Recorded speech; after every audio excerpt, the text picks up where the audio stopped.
Everyone, তোমরা সবাই কেমন আছো? আশা করছি সবাই ভালো আছো।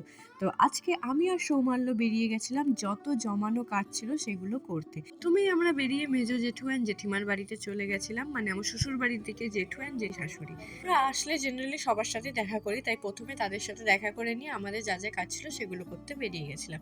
তো রাস্তায় যেতে যেতে এখানে তেঁতুলতলা মাকে দেখলাম, তাকে শাড়ি পরানো হচ্ছিল। আর শুধু তেঁতুলতলা মাই নয়, সারা রাস্তা জুড়ে প্যান্ডেল, বাঁশ লাগাচ্ছে, গেট লাগাচ্ছে, সব জায়গায় ঠাকুর তৈরি হচ্ছে। এগুলো দেখে যেন মন আর টিকছে না ঘরে। তো তারপরে আমরা লন্ড্রির ওখানে যা কাজ ছিল সেটা করে নিয়েছিলাম, দেন চশমার দোকানে গেছিলাম, দেন আবার আমরা বেরিয়ে গেছিলাম স্ট্যান্ডের দিকে। তো স্ট্যান্ডে সৌমাল্যর কয়েকজন ফ্রেন্ডস এসেছিলো, তো তাদের সাথে দেখা করার জন্য পুরো আগে স্ট্যান্ডটা ঘুরে তারপর সেই জায়গায় গেছিলাম। আর এই সেই ফেমাস লাইট যেটা বড়বাজার রোডে হয়, তোমরা যারা যারা কাছাকাছি থাকো পারলে অবশ্যই একবার কিন্তু চন্দননগরের জগদ্ধাত্রী পুজো দেখে দিও।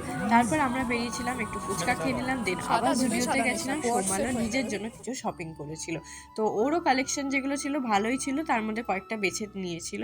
আর এখানে এই যে সৌমাল্য চলে এসেছিল ওর বন্ধুদের সাথে গল্প করতে, দেন একটুখানি গল্প করে নিয়ে আমরা আবার বাড়ির উদ্দেশ্যে চলে এসেছিলাম। দিয়ে এখানে রাস্তায় লাইটিংগুলো দেখতে দেখতে আসছিলাম, আর ভীষণ ভালো লাগছিল। দেন বাড়ি ঢোকার আগে আমি তেঁতুলতলা মায়ের একটু শাড়ি পরানো দেখে নিয়েছিলাম, দেন বাবা আর মাকে টাটা বলে চলে গেছিলাম আমার শ্বশুর বাড়ি। তো এখানেই শেষ করছি ব্লগ, দেখা হবে পরে ভিডিও, টাটা।